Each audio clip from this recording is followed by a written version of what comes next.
Concepto 7. La conferencia reconoce que la Carta Constitutiva y estatutos de la Junta de Servicios Generales son instrumentos legales, que los custodios están, por consiguiente, totalmente autorizados para gobernar y dirigir todos los asuntos del Servicio Mundial de Alcohólicos Anónimos. Se entiende además que la Carta de la Conferencia en sí no es un instrumento legal, más aún que se apoya en la fuerza de la tradición y en las finanzas de Alcohólicos Anónimos para su efectividad en último término. Este concepto puede parecer contradictorio, casi como el enfrentamiento de una fuerza irresistible con un objeto inamovible. Por un lado, vemos una junta de custodios investida con el poder legal total sobre todos los fondos y servicios de Alcohólicos Anónimos. Y por otro lado, vemos que la Conferencia de Servicios Generales de Alcohólicos Anónimos conserva tal influencia tradicional y esa fuerza financiera que, de ser necesario, puede sobreponerse a los derechos legales de la Junta de Custodios. En realidad, puede dar orientaciones generales a los custodios y procurar su cumplimiento. Lo anterior significa que el poder práctico de la conferencia casi siempre será superior al poder legal de los custodios.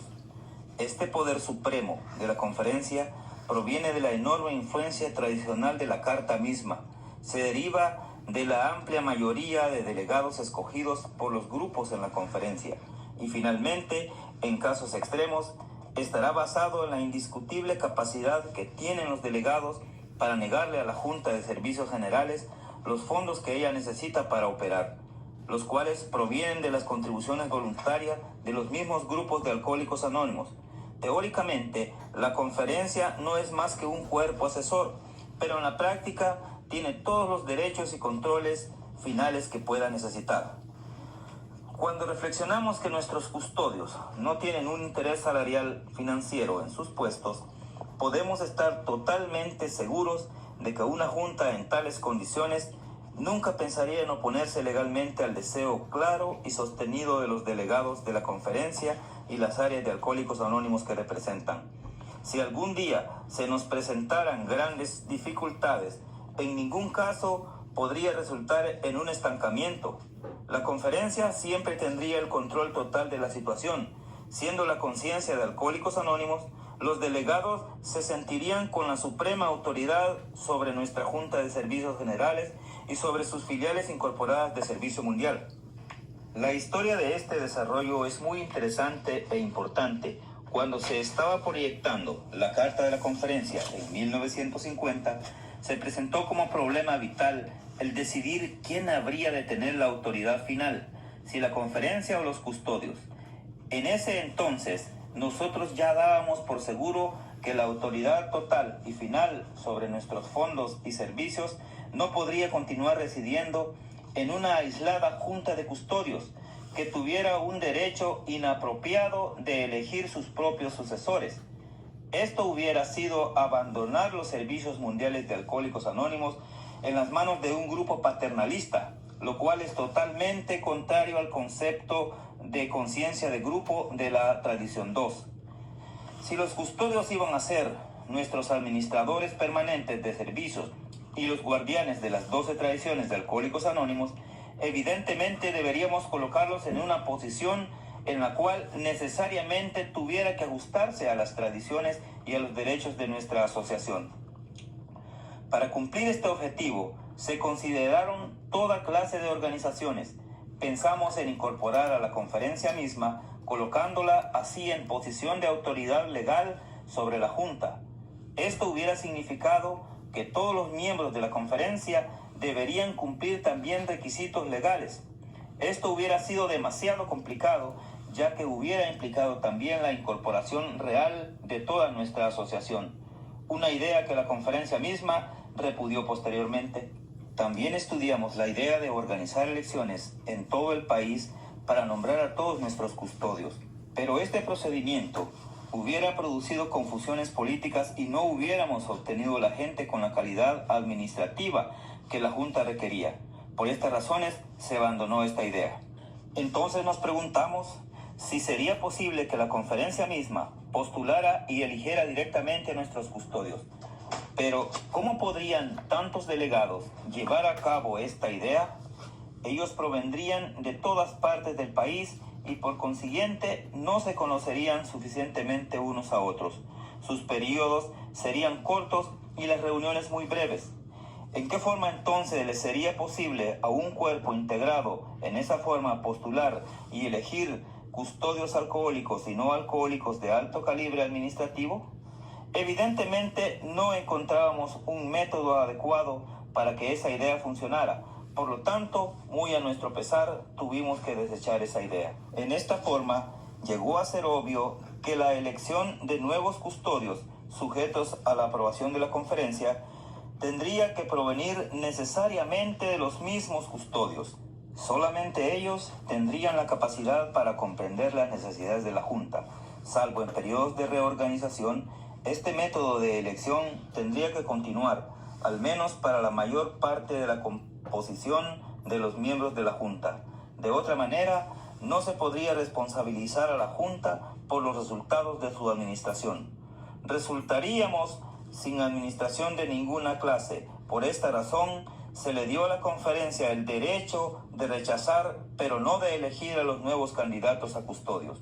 Como resultado de todas estas ideas, se desarrolló nuestra actual Carta de la Conferencia, una estructura que claramente le da a la conferencia una autoridad final y suprema, pero la cual, sin embargo, preserva legalmente el derecho de los custodios para funcionar en forma libre y adecuada, de la misma manera que debe funcionar cualquier junta directiva de una empresa. Este esquema se conforma estrictamente a la tradición 2 en lo referente a los servidores de confianza. Dicha tradición establece que nuestros servidores, dentro del alcance de sus deberes, deben gozar de nuestra confianza para poder utilizar su experiencia y criterio. Se espera que todos los servidores de confianza de Alcohólicos Anónimos, en todos los niveles, ejerciten su liderazgo, y el liderazgo no es sencillamente una cuestión de un sumiso quehacer doméstico. Por supuesto, el liderazgo tampoco puede funcionar si está constantemente sometido a una barrera de órdenes superiores. Toda nuestra experiencia hasta la fecha nos demuestra que ese equilibrio de poderes entre los custodios y la conferencia funcionan magníficamente. No hemos escamoteado esfuerzos para otorgarle a la conferencia una autoridad final por vías prácticas y tradicionales. A través de métodos legales, hemos delegado una amplia autoridad de funcionamiento y poder discrecional a los custodios. Creemos que ese equilibrio puede mantenerse indefinidamente porque un poder está protegido por la tradición y el otro por la ley. Hablemos ahora de otro aspecto interesante que muy frecuentemente es puesto en discusión por los nuevos custodios. Ellos dicen: nosotros los custodios tenemos ciertos derechos y deberes establecidos legalmente por nuestra carta. Cuando aceptamos órdenes u opiniones de la conferencia, ¿no estamos violando la carta? Debemos tener el derecho legal total para decir no a cualquier deseo de la conferencia. Es verdad que nuestros custodios tienen esta autoridad legal absoluta, pero no hay nada en la carta que los obligue a hacer uso de toda autoridad en todo momento. Ellos tienen toda la libertad para aceptar consejos y aún dirección de cualquier persona, y pueden sencillamente abstenerse de usar su derecho legal para decir no, cuando resulta mucho más sabio, considerando todos los aspectos, el decir sí. De la misma manera que la conferencia debe evitar el abuso de su autoridad tradicional, debieran los custodios evitar el abuso de sus derechos legales.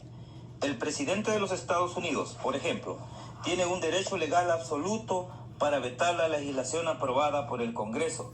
Sin embargo, él no lo usa en el 99% de las ocasiones, porque A, está de acuerdo con la legislación, o B, aunque no está de acuerdo con la legislación, cree que un veto sería poco aconsejable o que sería imposible sostenerlo. Las circunstancias en cada caso particular determinan si utiliza o no su poder de veto.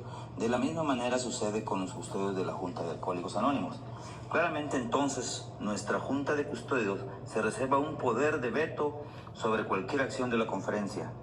Esto es legalmente necesario y en principio es lo correcto, pero el veto será usado muy ocasionalmente. Sin embargo, habrá ocasiones en que el veto de los custodios tendrá un uso muy importante y constructivo. A continuación, daremos 3 ejemplos típicos de los cuales es deber de los custodios vetar la acción de la conferencia. 1.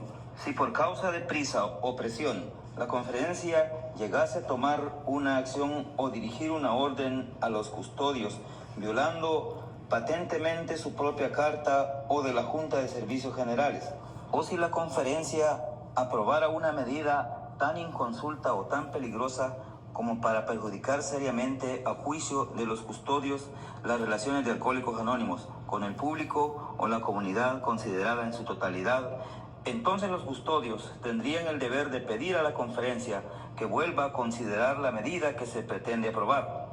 En el caso de que la conferencia rehusara tal reconsideración, los custodios podrían entonces usar su derecho legal de veto.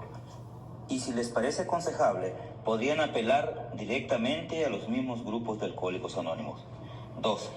Aunque por tradición los custodios nunca deben excederse sustancialmente en su presupuesto aprobado por la conferencia, sin haber consultado a la conferencia misma, ellos deben sentirse totalmente libres para reducir la cifra presupuestal de la conferencia durante cualquier año fiscal, aunque dicha acción pueda restringir o cancelar planes especiales o proyectos iniciados o dirigidos por la conferencia misma.